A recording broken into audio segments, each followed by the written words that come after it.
All right, so thanks everybody for coming. As I said, my name's Anthony. I'm from Owens Corning. You might know us from our Pink Panthers that ride along on trucks in your local neighborhood installing roofing shingles and insulation. And I have the pleasure to be a proud partner of PIXO VR, who we've partnered with for our training and education. And I'm here to ask these gentlemen a few questions, which we're going to start off with the easy one. Why VR? Tom? Why VR?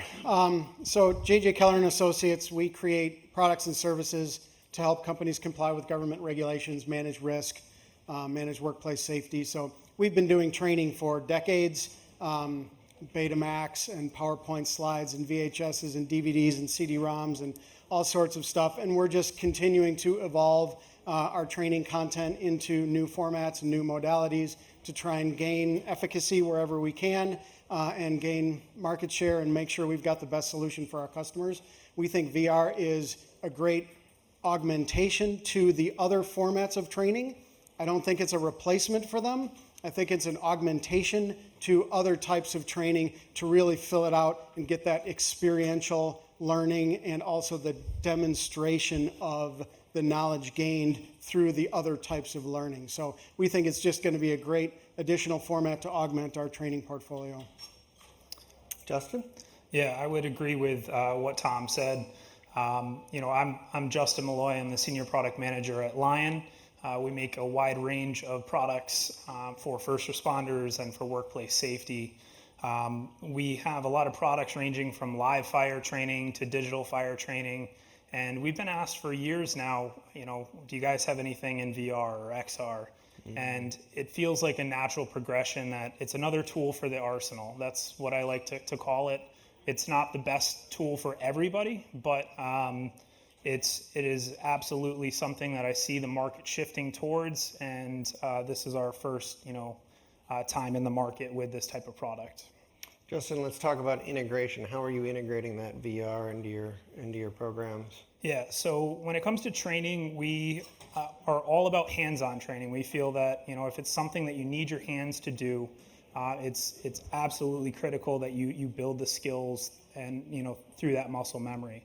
So when we're talking about fire extinguisher training, a lot of the other products on the market really are controller based, and what we wanted to do is come up with an actual extinguisher prop that would allow people to be able to train exactly how it would actually put a fire out. So being able to pull the pin, to squeeze the handle to put the fire out.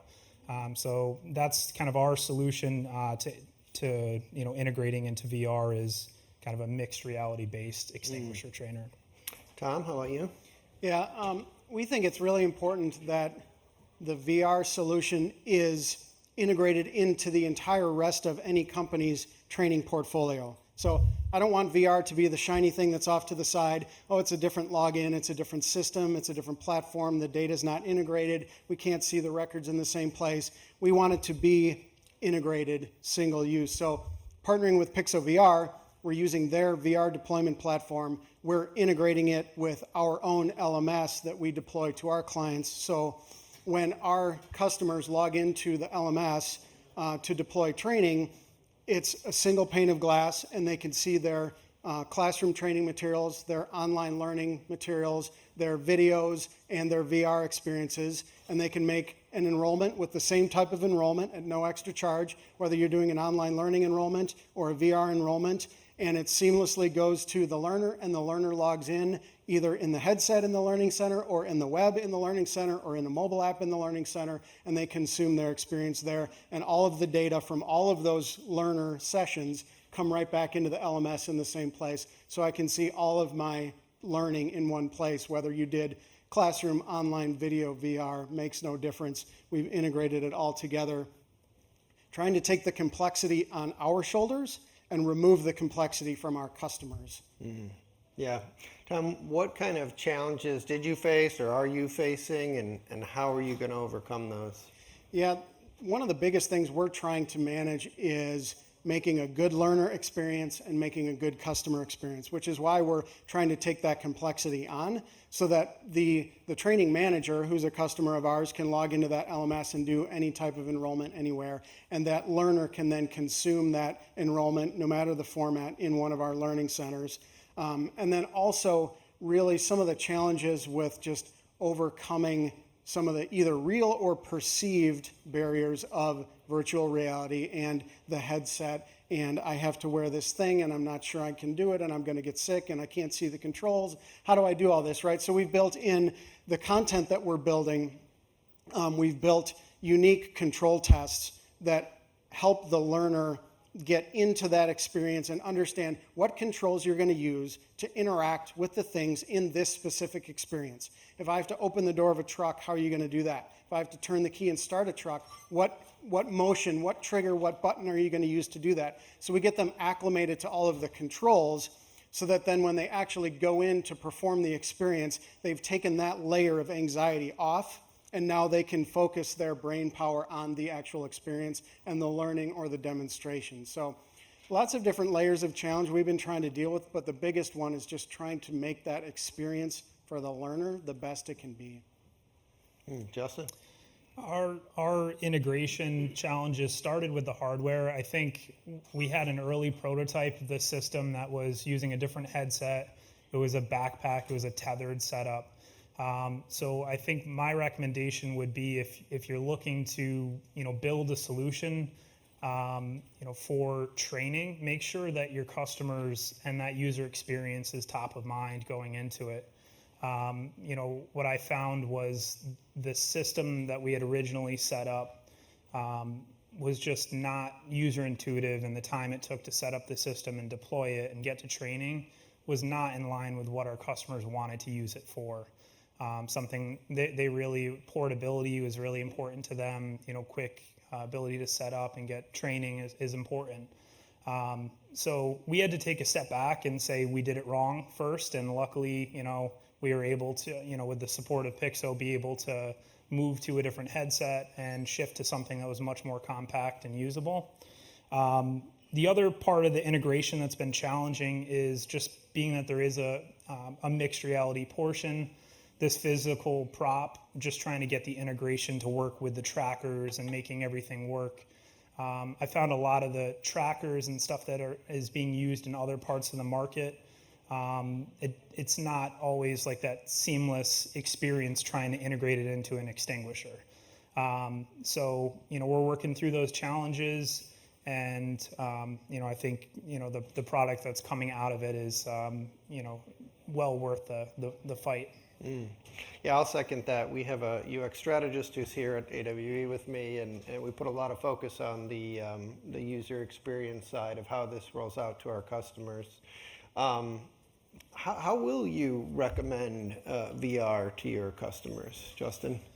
So I am very customer centric when it comes to recommending solutions. So typically I like to do a lot of active listening first, just listening to what customers are currently doing for training, how it's working for them, asking the questions, how many people they're training, how frequently. And, as I'm asking those questions and really learning the customer, it kind of helps me, figure out what best solution may be for them. So as I said, we do have a variety of products, and we kind of know, the types of keywords that we're hearing, when a customer, it would be good for VR. And so typically that's what I'm doing is really just kind of listening to the cues from the customer and going with that. Tom? Yeah, I think from my perspective, it's really about making sure you have a holistic training strategy within your organization, and you've done your training needs analysis, or you've built your training calendar, or you've evaluated all the regulatory training you need, and you've built your new hire training programs, and you're looking at all the classes you've got in there and all the coursework you've got in there, and you're thinking about, okay, these sections I need to first do theory training so that they understand the concepts, or they understand the regulatory material, or the SOPs or whatever. And VR is not the best for that, so don't use it there. Use your standard in-person training there. Use your online learning training for your remote learners.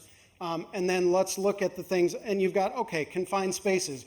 Confined spaces has a lot of theory-based learning that you want to do, but then maybe there's some actual application you want to put the learner safely in a dangerous scenario so they can prove to you that they've learned what you've taught them in the theory portion of the training. So it has to be this holistic training strategy of what you're trying to accomplish, what your objectives are, what topics you have to cover, how you're going to teach them the theory, and then where do you want them to prove application of learning, and that's where we bring in the VR or the XR or something else.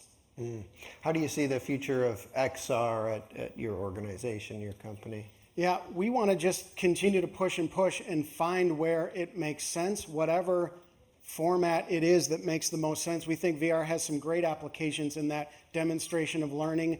We think we're going to be able to do some 360 video experience creation, maybe more cheaply, and for different things. We've tested one on a more kind of interpersonal communication, more of an HR issue that we think is very interesting because it's really immersive in that, having a difficult conversation kind of a scenario. I think there are lots of new technologies coming out, lots of new formats, and we don't want to chase the shiny thing. We want to chase the efficacy and chase the thing that we're trying to accomplish, chase the objective, and fit the best solution into that. Justin? Yeah, I'm very optimistic about VR and XR. We're seeing, the technology continues to evolve at rapid speeds. We're seeing market adoption increasing, and we continue to ask, our customers and the market as a whole, are these types of solutions they're looking for? Just about a week ago, we had a webinar on safety training, and we asked the question, it was 400 people in attendance, and said how many people are using VR or XR or plan to integrate it, and it was over 50% of the crowd, which I was really pleased with. So I definitely think that we're, this market is evolving, it's growing, and there's going to be a lot of applications that are coming about. That's great. I think we can start to open it up for some more questions from the audience, if anybody has them. We have a question in the front. The lady with the mic is coming up. Here you go. Hi, Rich Boudry with Chick-fil-A. I'm a customer of PIXO, but haven't got a chance to talk to you guys about this either. How are you guys handling assessment in VR? I mean, we do a lot of VR for just to do things, and in corporate training, we kind of check the smile sheet off and move along, right? But are you guys thinking about assessment in VR and actually testing their transfer of knowledge, things like that? Yeah, so in our VR experiences that we're building, there is essentially a practice mode that you can go through the entire experience, and we have curated kind of help in there in audio and in text, so that it kind of helps them understand what it is they're supposed to be doing and working through that. And then we have an assessment mode where they have to go through, and at each section where they have to execute some particular action in a particular way, we are measuring whether they've executed that action correctly or not, or in the right order or in the right way. And then we give them feedback, and then we take those records and then we move them back into our LMS also, so that we know that that learner successfully completed, didn't successfully complete, or 70% or whatever it happens to be. In our module, we built everything with, we use actual extinguishers, videos to model what the extinguishers look like, the fire dynamics and the growth and things like that. And so there is actually scoring within it, so you can change the difficulty of the fire or the class of fire, and it will grade the person if they use the proper technique to pull the pin and squeeze the handle, put the fire out. In addition to that, we're using a survey-based feedback, form that people are able to, provide feedback on their experience, and based off of that feedback, it's helping shape the kind of future of the product. Yeah, ours is the same as Tom said, training, assessment into the LMS. Great question. We have a question over here. Great discussion. I'm wondering, in terms of the impact for the business, who are the stakeholders that you're supporting, and then how do you demonstrate an ROI on them? Do you show traditional training versus VR training? And then are there any specific area in which VR outperforms traditional training? Yeah, it's a good question. We work with our clients to do ROI right now, at least not specifically on how VR outperforms other modalities, because we want VR to be part of their portfolio of training content. So we want to help them understand how, getting training from us in all of these different formats and topics and languages and everything is going to help them with a better learner outcome, and better efficacy. But we're not right now trying to compare VR over another learning. I think for us, typically, it really depends on the end user and what they're currently doing for training. If there's a customer that's currently hiring an outside company to come in and paying $20 per person to train on that, that's, an easy, calculation of money savings. But in general, I would say there's not like a one size fits all kind of way that we're going about that. Yeah, I'd say the same thing. There's not a one size fits all. I think, the penetration into the market we've launched in is about 35% conversion rate. We love that. We're hopeful that the safety content that we've licensed through PIXO reduces number of injuries on the job. So we track that yearly across the contractor network. So it'd be nice to see if it was tied to the training improvement. But we launched VR at a time when we also launched a refresh of the entire training platform. And so trying to pull just the VR piece out alone would be problematic from a research side. I see a few more questions over here. We're going right here. Hi, Austin with Autodesk here. What are some of the biggest obstacles you've noticed with getting customer adoption? Justin? I think it all is really that customer experience. Everybody wants VR and XR, but building something that is as easy to use as possible, that someone can pull it out of the box and turn it on and it works with that seamless experience. I hear a lot of conversations and it seems like everybody is trying to, find that ideal customer experience. But even companies that are interested in VR or XR, sometimes don't find that experience, what they're looking for. So we're all about trying to fine tune that and make it the best training experience for everybody. Yeah, I think full transparency, our VR solution is not generally available yet. We're in beta right now, but we've been talking with a lot of customers, and we know, buying physical headsets, they're not inexpensive. That's going to be one of the barriers. User experience, we're trying to knock down that barrier as best we can. Cost of acquiring VR content can be a barrier, which is why we have eliminated that barrier. Our customers buy a subscription to our LMS that has a number of enrollments, and they can use the enrollments for VR or any other type of content in it. So we're not adding extra cost there. And then we've heard from customers, it's like, there's just a lot of hassle with it, right? I got to buy the headset, then I got to figure out the headset, then I got to get with people and teach them how to figure out the headset, and then I got to make sure it's charged and it's cleaned and it's not broken, and then when there's an OS update with it, and now it's a hassle, and I don't want to deal with it, so I'm just going to go back to e-learning or classroom, right? So we got to work through those, and I don't think we've solved all of them. Personally at JJ Keller, I don't think we've solved them all as an industry either. And we have to keep working on breaking down those, and I said earlier, both perceived and real barriers to that adoption. Yeah, we've got a great team over at PIXO helping us out. The managed experience allows for them to buy a bundle, get it, unzip a case that it came in, power it on, click to start a training. If it weren't that simple, if it was you had to create an account and you had to have this login and that, we tried to remove as many of those barriers as possible so that it was just quick start as fast as it could be. And then the only other obstacle is, I've only been in a VR headset once when I bought a Quest for my kid. And okay, so now it's your turn, right? And that's kind of the obstacle we face with, the construction industry. I don't know if you might hold on a second. This is probably the last question. Okay, last question. A lot of pressure. Jonathan Chavez with Reboot Imagine. I think you might have partially answered this question, but we're at AWE, obviously one of the biggest, if not the biggest conference in the world when it comes to our industry.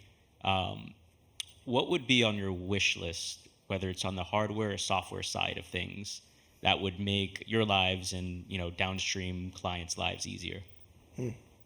Tom? Justin? I think making platforms more agnostic and open, and just create content once, and it doesn't matter what headset you've got and what controllers you've got, and let's just focus on that good learner experience instead of, well, this is different, I need a new APK for this, and I've got to learn new controls over here, and everything is changed. And as quickly as the hardware industry is moving now, it's really hard to keep up with that change. So until we get a little bit more standardization, I think that's going to continue to be a challenge. Yeah, I would agree with that. Especially when you're in the mixed world where you have, props that have trackers and stuff, it makes it that much harder to try to have a network where you can use multiple headsets. So, we're currently, using, a Focus headset. And I think that as the market shifts, if we can have more of that ability to be able to use more headsets and be more open, that would be, a much better experience. Yeah, I'm excited about the low-code, no-code tools that PIXO is making available to us.